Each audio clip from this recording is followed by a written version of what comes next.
Welcome into the DNVR Rockies Podcast. Welcome in. I'm your host, Patrick Lyons. Joining me today on the show, all the way from parts unknown, Mr. Kevin Henry from FanSided. First time in a long time. How's it going, brother? P. Lyons, good to see you, brother. Yeah, I wish I was seeing you under a different circumstance. Of course, Rockies did get swept today with the 3-2 loss to the Padres, a game that they did hold the lead. There's some good news that came out of, I think, Tuesday night's game. A couple returns to the mound in particular. So that was really positive. But I know you keep tabs on the minor league guys a lot. So we'll jump off the bat with the bad news. The Isotopes, unfortunately, were eliminated from the Pacific Coast League playoffs. They were trying to make the postseason for the first time, and unfortunately not going to happen with their Rockies affiliation. It was a good run for Winton and the crew there. But, you know, whenever you lose some of the guys like Hunter Goodman and all those that have gotten called up, good for them for keeping it going.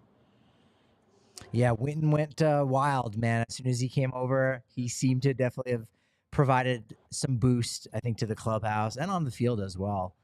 He was really nice. I don't know if we'll see him in this final week. It's strange how September call-ups is what we're so used to, but now with the most recent collective bargaining agreement, rosters top out at the 28 players, and so we don't get that same influx of young guys coming up. Rockies do have a ton of guys, but it would be cool to just load the dugout up with Aaron Schunk, Win Bernard, bring back Cole Tucker, bring back Coco Montes, all those guys. I do miss those days. Agreed. I love the days when the dugouts was full, the clubhouse was jam-packed. You know, you had a lot of guys that you could talk to. You had all those different pitching matchups, back before the 3-hitter minimum. You could just keep swapping guys in and out. It was a beautiful time. Yeah, that's it definitely made games last a lot longer, which is something that I don't want to give up personally. I mean, this has been really nice. These games going much more reasonable length. Like, I mean, hey, I like a good extra inning game, and you want to see that late inning action and excitement. But I think we're still getting it. We're just reducing that 4th, 5th, 6th inning when it gets crazy with all the different substitutions. Well, we were talking Sunday at the ballpark whenever it got very Coorsy against the Giants about how long the game felt, and it was just over a 3-hour game. And back in the day, one of those games would have been near a 4-hour game with that 11-10, last ditch comeback try for the Rockies. So I don't mind giving that hour back. I really don't. Absolutely. Chase Anderson was really nice again today. Piggybacks the 7-inning no-hitter. It was also a 5-walker, but it was a hitter as well. And, only gave up the 1 run. I think it was on there. So at least in the early going, actually, Justin Lawrence came in. I think that boosted the number just a little bit. But, he's been a guy that when he came back from the IL, I think there was some discussion of like, well, should the spot go to one of the younger guys? And I think that's still a fair conversation to have. But he's definitely stepped up really nicely these last 2 starts. He has, and I think he's a guy. You were talking about Win Bernard in the clubhouse. I think Chase Anderson's a guy that's very respected in the clubhouse. He's one of those guys that, whenever you and I are there, you can tell he's just liked. And I think Bud likes that veteran presence. And I think Chase is really showing that he should be a part of 2024 plans, with Herman and Antonio and all the things that we know aren't going to happen at the start of next season. To have a guy like Chase out there who's very reliable, I think that's not such a bad option. Yeah, people might be surprised to know that Chase Anderson and Nolan Jones, they are pretty buddy-buddy. They crack jokes at each other. You got a pitcher and a hitter, a guy who's 35, a kid who's 25. Like, they have some good back and forth. They like to, whenever we're talking with Nolan, Chase usually likes to come by with his phone. Like, hey, I want to record you too, big time. They do a good job razzing each other. Good chemistry there. Real nice chemistry with Brendan Rodgers. First home run of the season this year. I was surprised. I had to look it up. I was like, okay, he hasn't had a ton. He's only been back for about a month, but that was his first one. He's able to cut through that marine layer for his first one with the Rockies this year. Yeah, and B-Rod's a guy that we kept saying, okay, he'll get to 100 at-bats. He'll get to 100 plate appearances. He'll start feeling really good. But, it's like Hunter Goodman said on Sunday. It was nice to get that first one out of the way. I'm sure it's pretty nice for B-Rod to get that first one out of the way for the year as well. Yeah, he's definitely someone that presses, and I think he put some undue pressure on himself. Maybe he's picked that up off of Ryan and over the last couple of years, whatever it is. This was a really good way to allow him to reset just a little bit. And we'll talk about that regarding Tuesday's starter, getting that opportunity to reset. Daniel Bard on Monday going out there and getting a chance to kind of reset before the offseason goes. I'm sure Kris Bryant would like maybe a different reset before he goes back to Chicago. First time at Wrigley Field as a member of the Colorado Rockies. He gets ejected today. We got to see a little bit of a fire, if you will, from Mr. KB 20. Yeah, it was a bad series in San Diego for KB. There's no doubt about it. And, last year, whenever, I was at Wrigley for the Cubs-Rockies series, and, they did the press conference, even though KB was out, they still had him come out and talk to the Chicago media, and it was not his favorite moment. I can just tell you that. He was not very excited about doing the big scrum. And this year, like you said, knowing he's actually playing in the series, I'm sure the media attention will still be as much. And one thing we were talking about earlier today is the way KB played against the Cubs at Coors. Now, if he can come on fire at Wrigley against the Cubs, and you have this storyline of could Kris Bryant be the guy who keeps the Cubs out of the postseason? I think that's just a juicy little tidbit to kind of plant there. Rockies definitely didn't help the Cubs out by allowing the Padres to have a sweep, 3-win, claw back. I think there's like 5 games back at the final wild card spot. But yeah, they did rain on the parade, winning 2 out of 3, and looking good over the weekend, taking 3 out of 4 from the San Francisco Giants, which was kind of a surprise. So yeah, that will be interesting to see how Kris Bryant impacts the wild card race in Chicago this weekend. Also on social media at DNVR_Rockies kind of commented on it with a little tear emoji. Ryan Spilborghs, it was his final in-studio show for AT&T Sportsnet. They're still going to be broadcasting games throughout the rest of the year, but I'm not sure what your thoughts are or any information that you've got right now going forward, but it does sound like the Rockies are no longer going to be on AT&T Sportsnet going forward, a place that's pretty much been their home for as long as I can remember. Yeah, and it's been an adjustment for the fans in San Diego, for the fans in Arizona to not be on Bally or, Fox Sports West or Fox Sports San Diego. So now it's going to be an adjustment for the Rockies as well, Rockies fans. And I think it's going to be very interesting to see, of course, what happens next year. And it's way too early to really even hypothesize about that. But how much of that crew will be back next year knowing AT&T Sportsnet will not be part of the Rockies family? Yeah, that's pretty wild to see. I mean, a lot of people today, a shout out to everybody at our Rocky Mountain chapter of Sabre, where we got together for lunch, and that was kind of one of the topics of conversation about AT&T Sportsnet. And are the Rockies going to be over on altitude? Will we be able to watch the Rockies on altitude? Yeah. There are a lot of teams you can't watch on altitude, so I don't know. It might be a fit, but it's also not a great fit as well. No, and it's frustrating, because the Nugs and Avs thing has gone on for so long, and there's been so much finger pointing, and and they're missing such good parts of the years for the Nugs and the Avs. Championship seasons, Denver sports fans haven't been able to watch, and so whenever you see a Rockies team that's kind of starting to get that young core together, and to think that there's a possibility that might not be the case as well, I think that's really sad and hoping it's not the case. Yeah, what do we see on Altitude Sports first? An Avs game, a Nuggets game, or a Rockies game? You go, well, the Rockies, they're not even part of the package just yet. All right, we'll see. Exactly. We'll see about that. You don't have to wait and see to get some of the best bourbon around. A blended bourbon whiskey from the folks over at Breckenridge Bourbon, the official bourbon of the Denver Broncos, a high rye mash American style whiskey. They've got a cool thing going on right now. Put out a hashtag Broncos Bourbon. Win 2 tickets to Breckenridge Bourbon Whiskey Suite for the Broncos Chargers game right at the end of the season, November 31st. Help kind of maybe ring in the new year, or at least flush out the previous year on New Year's Eve. Post your favorite Broncos photo to Instagram, Facebook using hashtag Broncos Bourbon. By the end of November, because on December 1st, they're going to narrow it down to 10 favorites, Fan votes going out on December 4th through December 12th. Most votes wins tickets. Breckenridge Distillery and Broncos swag. To enter, go to breckenridgedistillery.com/bourbon of Denver Broncos. They're going to be at all the Broncos tailgates. We got it here at the DNVR Bar Watch Party, so tap in to Breckenridge Bourbon, the official bourbon of the Denver Broncos. Hey, DraftKings Sportsbook is back with another week of football, and DraftKings Sportsbook is keeping us in on the NFL action with great offers every single game day. New customers can bet just $5 and get $200 instantly in bonus bets. Throw 5 down on any of this week's epic matchups to walk away an instant winner. And DraftKings isn't stopping there. All customers can take advantage of 2 new offers every game this September.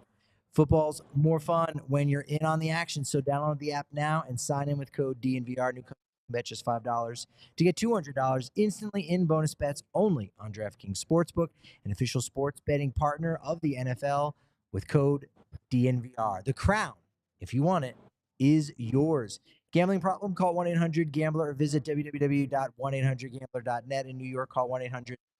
Call 877-8-HOPE-NY or text HOPE-NY. In Connecticut, help is available for problem gambling. Call 888-789-777 or visit tcpg.org. Please play responsibly. On behalf of Boot Hill Casino and Resort in Kansas, licensee partner Golden Nugget, Lake Charles, Louisiana, 21 or older, varies by jurisdiction.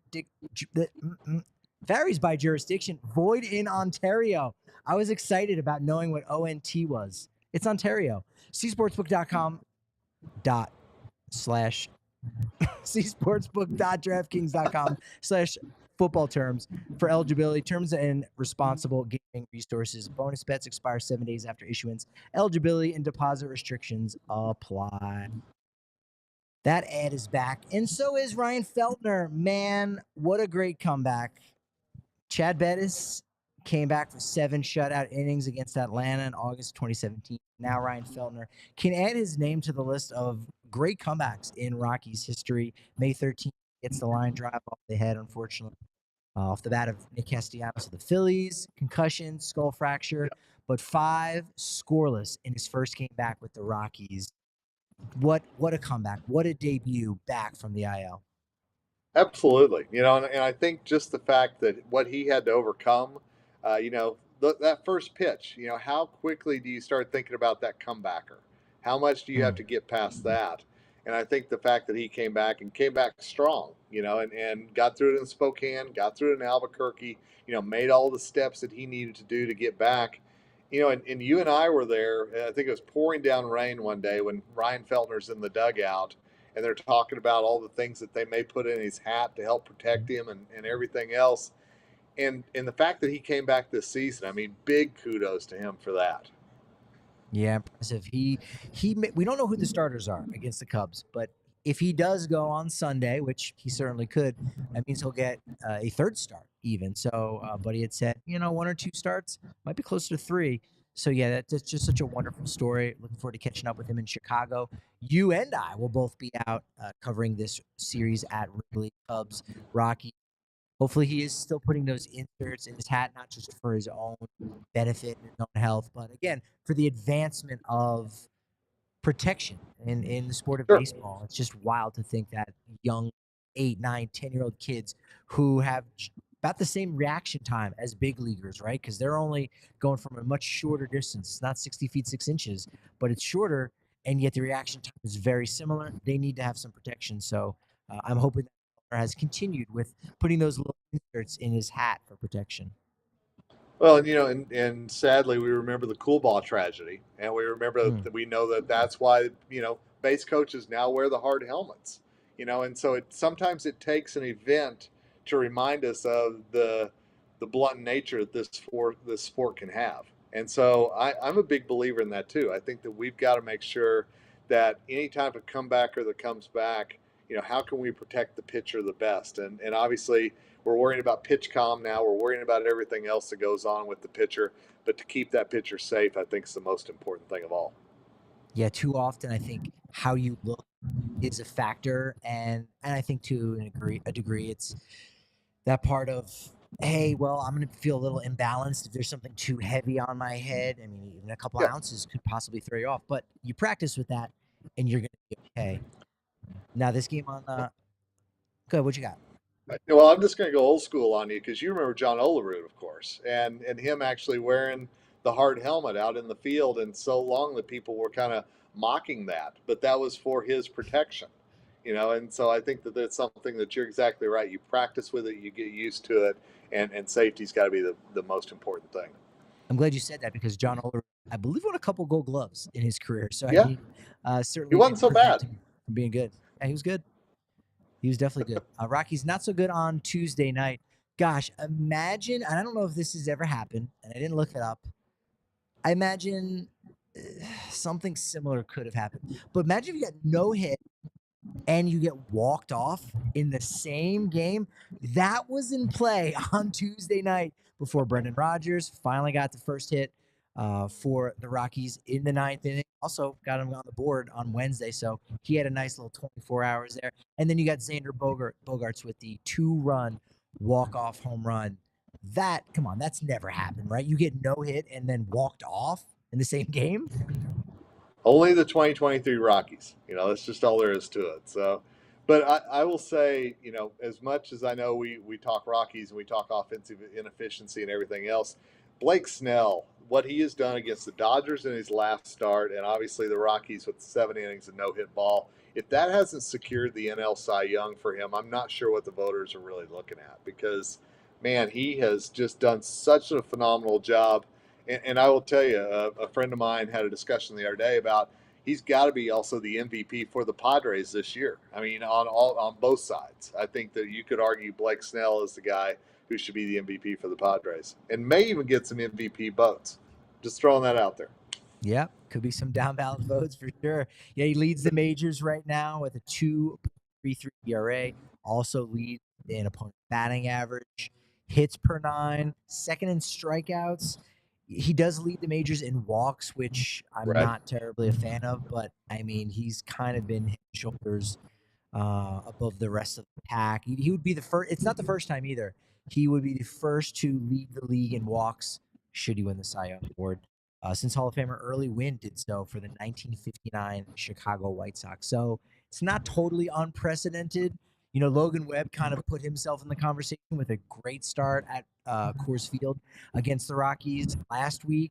But this start for Snell was really good. And what's interesting is Justin Steele, who was the Cubs guy, and he's kind of fallen off just a little bit. Didn't start against the Rockies in Colorado. Looks like he's not going to be starting against the Rockies in Chicago. So he does not get the advantage of pitching against a team that does obviously struggle at more sea level type altitudes. And I'm sure you've looked ahead at the schedule just like I have. And Justin Steele is scheduled to open the series in Atlanta against the Braves right after the Rockies leave town. So that Cubs Braves series right after the Rockies and Cubs finish up the home part of the Wrigley Field schedule for the regular season, that's going to be one fantastic one to watch this final week of the season. I was a little surprised that after the Rockies came through with 9 runs on Monday, that they were only able to score 4 after that. So it was like the marine layer and dropping down to sea level was an impact in game 1. And Michael Wacha's no slouch, and really they did their damage against the bullpen. But it's just kind of strange that they come out firing all cylinders only to fall flat right after that. Yeah, agreed completely. You would have thought if you gave those 3 scores, which one came first, nobody would have picked the high score for sure, knowing the Rocks had come straight from altitude to sea level and knowing the Coors Field hangover that happens. And I am curious because they got the day off in Chicago tomorrow. How do they come out against this Cubs team that honestly, Cubs will be playing Thursday night against the Pirates. They're at Wrigley, so they don't have the benefit of a day off. Will the Rockies come out loose? Are they going to embrace that whole spoiler role now that they're actually playing a team with some postseason aspirations? Not the Padres, of course, but what will it look like at Wrigley this weekend? It's going to be fascinating to watch. Those Denver disruptors, man. That's what they're doing. With the near no-hitter yesterday on Tuesday, that's like the 5th time this month. Twice for the Rockies. We had the Chase Anderson, near no-hitter with the 7 hit innings. And there's been a lot. There's been a lot of no-hitters kind of in the air. Corbin Burns doing it for Milwaukee. 8 no-hitting the Yankees. Hunter Brown did it. Alex Cobb just had one earlier in the month against the Reds. So I don't know. we might see a no hitter or two in the final, week and a half of the season. I don't know. Something's in the air. Something's going to happen. There will be something happen this last week and a half that we'll all be talking about heading into the postseason. I mean, that's the beauty of baseball right there, man. I'm not sure if you can actually bet on a no hitter on game time tickets, but you can probably always take the under if you wanted to. But game time tickets, they've got some great deals where you could go Rockies game, super low. If you want to go out to Wrigley, join us. Hey, that's fantastic. But no, Nuggets. I have found such great deals on the Nuggets, and so many other people have talked about that too, especially during the finals, where compared to all of the other different ways you can get tickets, game time tickets has been the way to go. Besides the fact that you can use code DNVR to get $20 off your first purchase, you can also wait close to the start of the event. So if you're just hanging around the arena, ballpark, whatever it may be, you can go in tonight because a lot of those ticket sellers, look, they're just trying to get something. They're trying to get their money back, maybe even break even. And boom, that's where you jump in and get a nice deal with Game Time. And with code DNVR, we get $20 off that first purchase. Shady Rays, man, those are the shades I'm going to be wearing while I'm out there in Chicago. They still have sun in September. I don't know. When does the sun go away for a few months until springtime? Kevin, you know a lot more about Chicago and Chicago weather than I do. But there's a time in which there's just no sun in Chicago, right? That's when the Bears take full control of the city. That's when the sun goes away. Trust me. And then you need the glasses to be wearing to cover your red eyes, swollen, crying a little bit. You're Exactly. probably a Bears fan. But no, they got a great deal. Buy one, get one free. Use code DNVR. Go to the Park Meadows Mall. If you want 2 or more pairs of polarized shades, get 50% off those as well. And their also broken replacement policy is just second to none, because if you happen to just be slightly absent-minded or just life happens to you, you lose or break your shades, contact them. They're going to go ahead and hook you up in a really nice way. So for those historians out there, or those who are curious, Rockies have had 3 no-hitters pitched against them. Most recent, of course, being Kershaw at Dodger Stadium in 2014.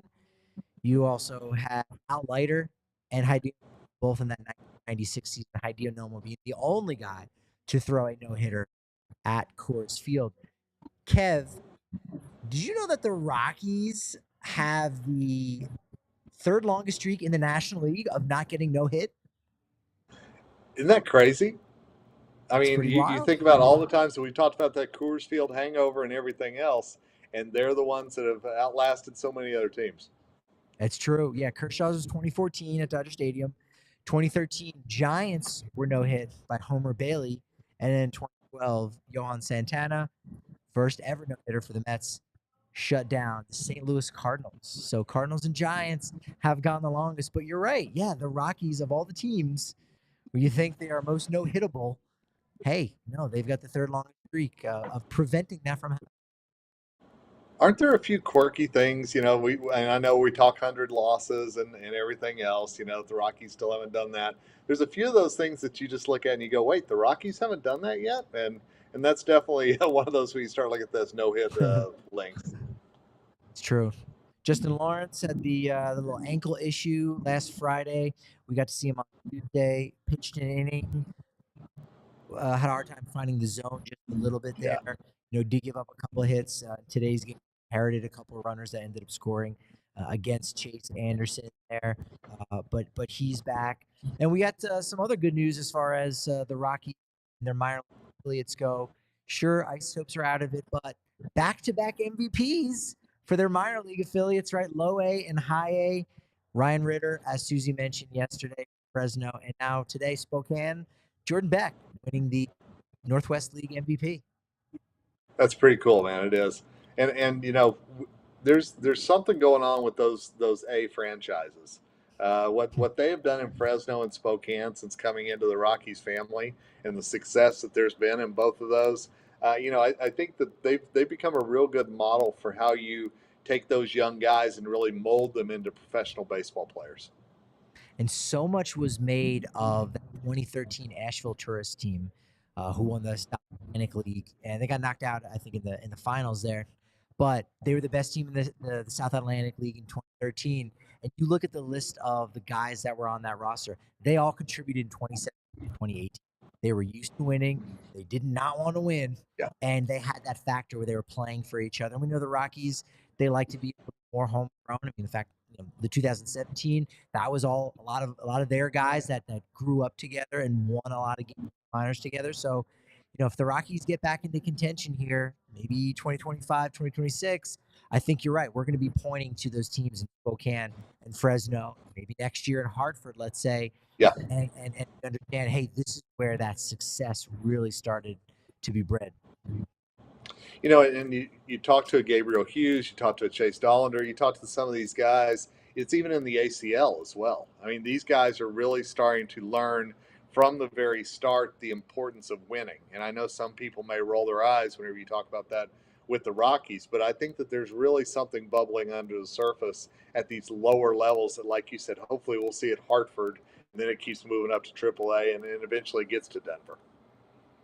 There was a explosive report that came out of the Athletic. Dennis Lynn, Ken Rosenthal, I know Kevin Acee of the San Union Tribune.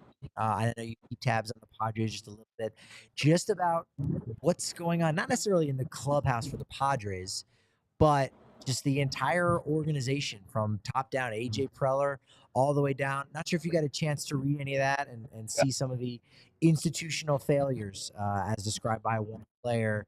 I thought the locker room was going to be a complete shit show, and it wasn't. So there's different reports going either way. But just curious of what your thoughts on what's going on with the Padres, because in my estimation and my view of what's going on, they probably should just blow this thing up, because it's not going to happen for one way or another. It's not, and you think back a couple of years ago, right at the height of the Arenado trade, and how Rockies fans felt about Jeff Bridich. That is Padres fans right now with AJ Preller. The luster has worn off completely, and so I think that this, like you said, this explosion that came out of the Athletic that followed up on AC's article that really kind of targeted Manny Machado. But what Ken Rosenthal and Dennis Lynn did with the Athletic, it talks about all the times that AJ Preller and his unfixable relationship with Bob Melvin. There's just so many things that are wrong right now in San Diego, despite all the contracts, despite everything else. We talked about Blake Snell a minute ago. That is one of their biggest free agents going into the offseason, him and Josh Hader. Will those guys come back? And the question is, do they want to come back, knowing the dysfunction that might be going on in San Diego? Yeah, there is even a report about a certain player who was hired in a role that may or may not have been qualified, and sitting in on player meetings and whatnot, and possibly being a spy for the front office. And it's like, wow, there's a lot of things just kind of tossed around, just very dysfunctional. You can just tell that there's not trust there. And I think whenever you've got guys that are wondering, are they really spies? Do Preller and Melvin even talk anymore? And I think, obviously you read the article. There was a point where it talked about how that Preller and Melvin were on the same page and maybe were saying different things to the players as well. And you just can't do that and have success. I don't care how many All-Stars you've got in your lineup. It just doesn't work. Yeah, it's just lack of chemistry there whatsoever. But I tell you what, the folks over at Breck Brew, they've got the chemistry for Broncos country, made with those high wire hops, 100% renewable energy, made right here in Colorado. Go and support a great Colorado company, because they've been supporting us forever. It's Breck Brew and Broncos country. That's the go-to right now. That's our beer of the month. Go to the beer locator at breckbrew.com and find a Breck Brew near you. Every Rockies minor league city except Hartford. Hartford, come on, do that. All right, we got some lingering questions here for you to help figure out for us just a little bit here, Kev. Yep. Ryan McMahon, he was on the bench for 3 of 4 games, or at least he started that day. I think there's some people that don't like when you say, hey, this guy gets a day off. No, he's just starting on the bench, and we have seen Buddy, bring these guys in later in the game. So, okay. But he did start on the bench 3 of the last 4 games before today. And I think a lot of that has to do with him striking out possibly 200 times. I think he's just under that mark right now if you're trying to project out. But does it matter to you at all if he strikes out 200 times, or if he breaks the franchise record of 190 set by Trevor Story back in 2015? No, I think our friend Luke Hall on Rocky's Twitter made a really good point that this is who Rymack is. Rymack is a very streaky hitter, and that streaky can be very good, and it can be very strikeout filled. You know, the 0 for 5 with 5 strikeouts the other day before the starting on the bench, as you like to say, which I love that twist on it. That's well done there. But I think that it is something that Buddy realizes that when Rymack gets in a funk, that he's got to do something to snap out of it, and that may be taking a breath, taking a step back. But does it matter if he hits 200? I don't really know that it is, because it's not like it's going to change anything. Just like I'm not sure if it's going to change anything if the Rockies hit 100 losses, to be perfectly frank. Yeah, great point. Couldn't agree more. In the last 5 full seasons, so dating back to 2017, 7 times by 6 different players, we've seen 200 strikeouts, and they're pretty good. Aaron Judge, Kyle Schwarber, Giancarlo Stanton, Joey Gallo twice, Matt Chapman, and Yohan Moncada. I mean, okay, that's not a group of guys that you say are like, oh man, it's so infamous. Nah. I'd take that lineup. You give me those guys, I'd take that. And even if you look at him striking out 5 times in a game, now granted, he's the first Rockies player to do it twice, but the list of guys that have also done it, pretty good. CJ Cron, Trevor Story, DJ LeMahieu, Carlos Gonzalez, and Roberto Mejia. But still, a good group. Like, it's strikeouts, just it's not that important. Yeah. It's I don't think it is either. Agreed. Starting rotation has been decimated by injury. We still don't know who's going to be starting against the Cubs. We'll talk about that series in just a second. But do you think we should have seen Noah Davis, who I think might end up getting a start possibly in Chicago? But should we have seen Noah Davis earlier when he came back from the IL, or Jeff Criswell in the rotation and given opportunities over those 3 veteran guys and Chris Flexen, Chase Anderson, and Ty Block? I think maybe if anybody else but Bud Black was the manager, I would say yes. But knowing Bud's love of veterans and his trust of them over maybe some of the younger guys, and there are some people that will fault Buddy for that, but I think that's who he is as a manager, is that he's comfortable with rolling out a veteran who may not have the flash or the potential of that young guy. He feels a lot more comfortable going with a Flexen, going with an Anderson, than he does somebody that he doesn't really know what he's going to get. So I would say there's a lot of other managers that would have absolutely done that, but that is not Bud Black's style. Yeah, Noah Davis is the only one that I would have seen maybe get a couple more starts. But at the same time, you get rid of one of these veteran guys, they very well could be gone. They might not slip through when you designate them for assignment. You might not be able to keep them around. And if you don't think that Davis or Criswell are actually ready for a spot, then you're probably doing them a disservice to bring them up. The Rockies, with the 5-game win streak last week, the closest that they got to the White Sox was a half a game out. And when I say White Sox, I mean in the reverse standings, right? They're not going to lose more games than the Royals or A's. But the White Sox potentially, they're in that hunt.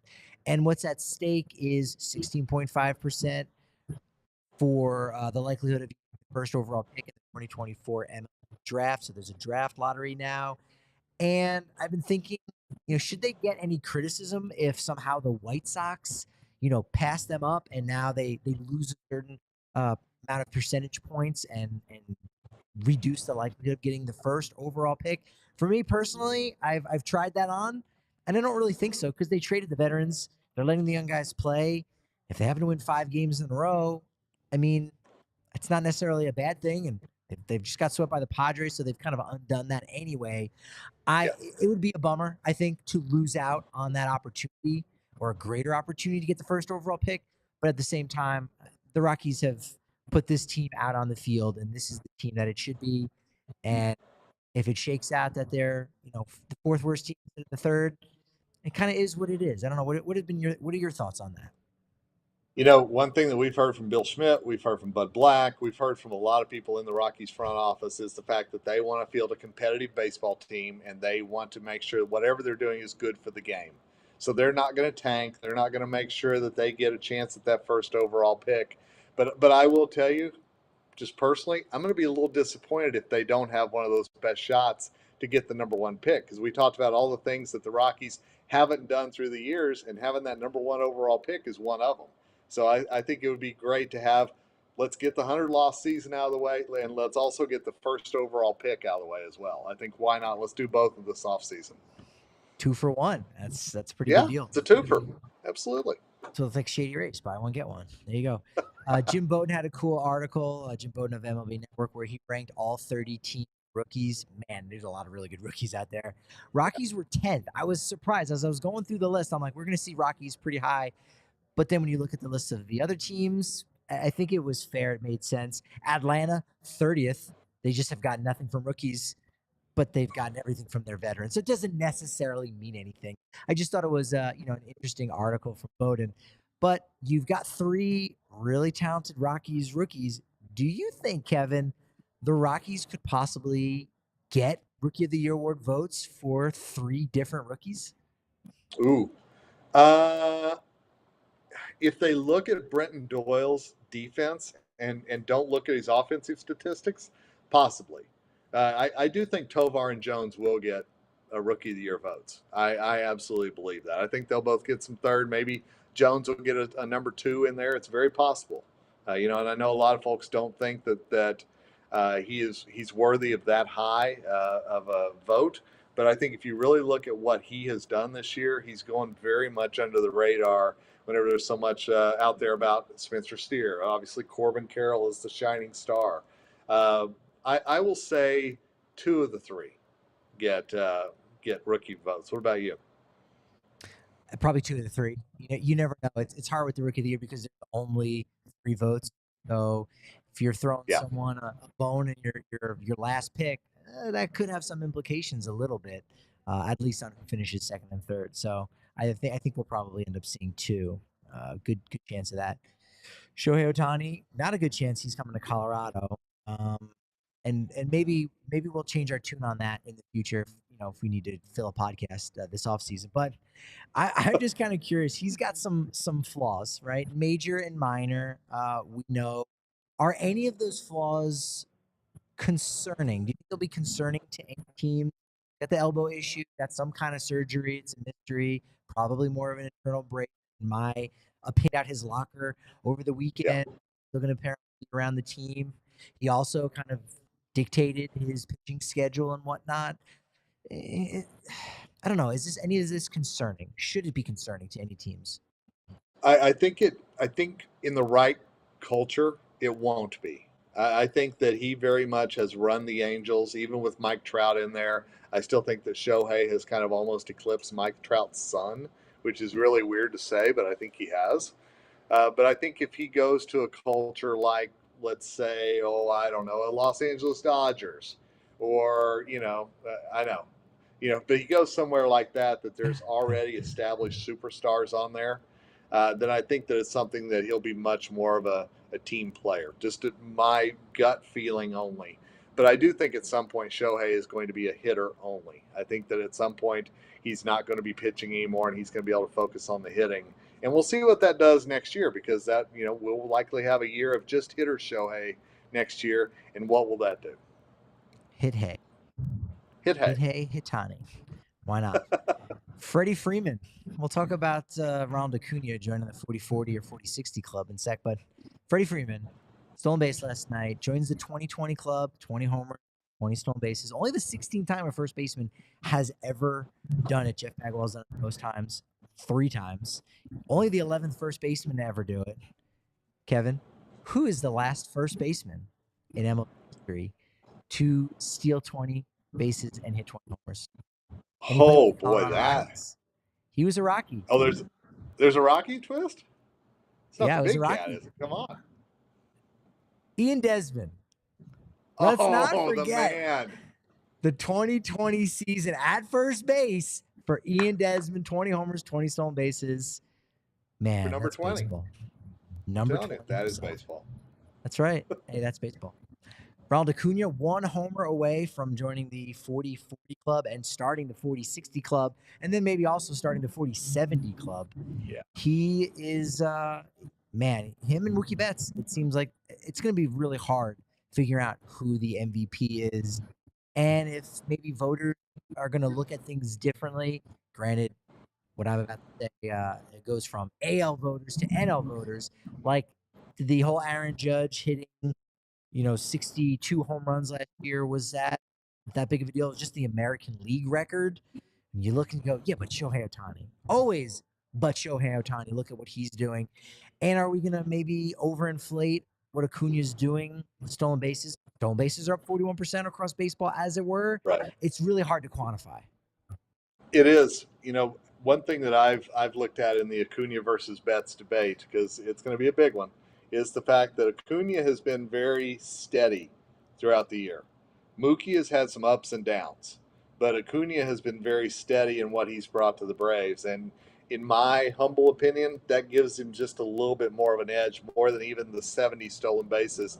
Because I'll be honest, there's part of me that, like you said, knowing stolen bases are up already this year, those numbers, they're eye-popping, but it's also one of those, didn't we kind of expect something like this to happen this year with the bigger bases and the pitching rules and everything else? Yeah, that's a great point. Adam Wainwright got his 200th win, and that's a milestone, and it may now become the milestone. 300 wins is now just 200 wins. I don't think we fully accepted that yet. I think we may have to going forward. You got Adam Wainwright as a Hall of Famer right now, or is he a guy you might need to hear a little more in the conversation, and it could take some time for him to finally get into Cooperstown? I think it's going to take some time for him to get in. I don't think he's going to be first or second ballot, but I think he is one of those guys that fifth or sixth ballots. There'll be enough people to point to the 200 wins and say, yeah, he deserves to be in Cooperstown. Postseason is taking shape. We got Atlanta and LA already clinched, Tampa and Baltimore from the American League. It's kind of wild to think that Tampa Bay has clinched before Houston, and Houston is actually leading their division. And they're going to get a wild card. They're going to get a bye in the first round too. It's just weird how that shakes out. Oh, now look at those standings, my friend. I'm going to throw out a little something at you, because I will tell you, heading into this week, I thought, that Twins series at the Rockies, there's not really going to be much to play for. You start looking at those standings, the Twins are sneaking up on the Astros for that number 2 spot.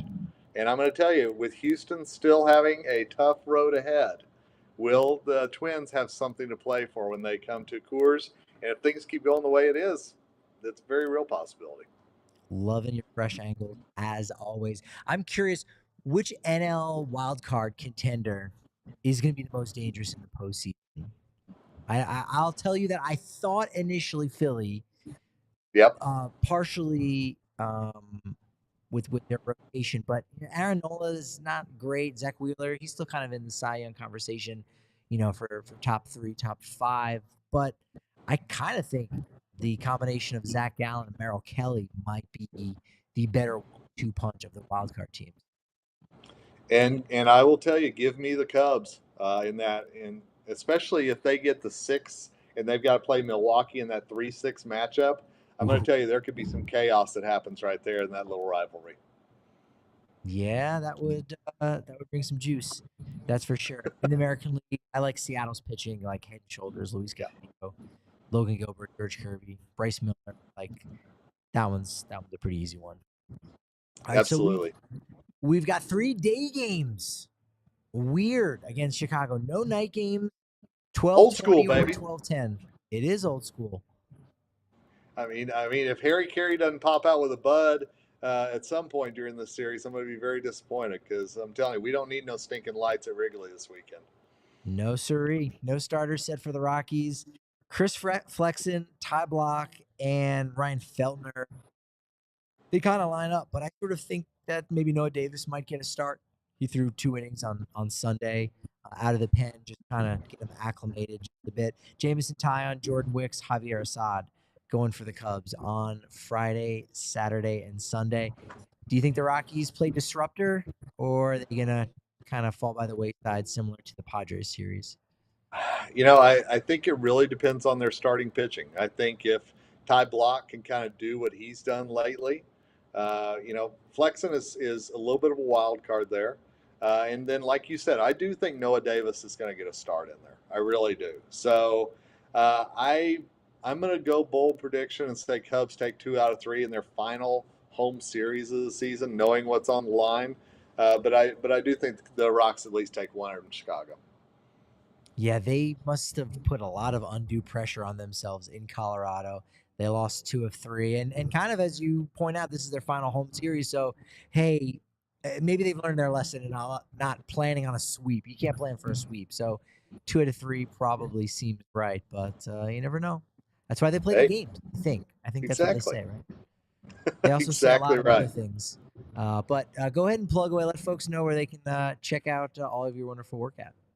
Absolutely. FanSided.com, my weekly schedule or my weekly column. We'll be writing tomorrow about some of the Cubs that are on the hot seat heading into the postseason that are not named David Ross. So we'll see how that goes. And then we'll be bouncing back and forth between the clubhouses there, not only covering the Rocks, but also seeing what's going on with Cody Bellinger and those Cubbies. It's going to be good, man. We're going to have it all covered at DNVR_Rockies, at Patrick D. Lyons on Twitter. Both of those work incredibly well. Kevin, appreciate all the momentum in the world, but I think you may know what we say about that kind of momentum, don't you? I think I've heard it, but I would love to hear it again. Well, that momentum, unfortunately, is only as good as the next show. Thankfully, it's going to be a good one. Susie hosts again, as she always does, on Friday, right here on the DNVR Sports Channel, live on YouTube.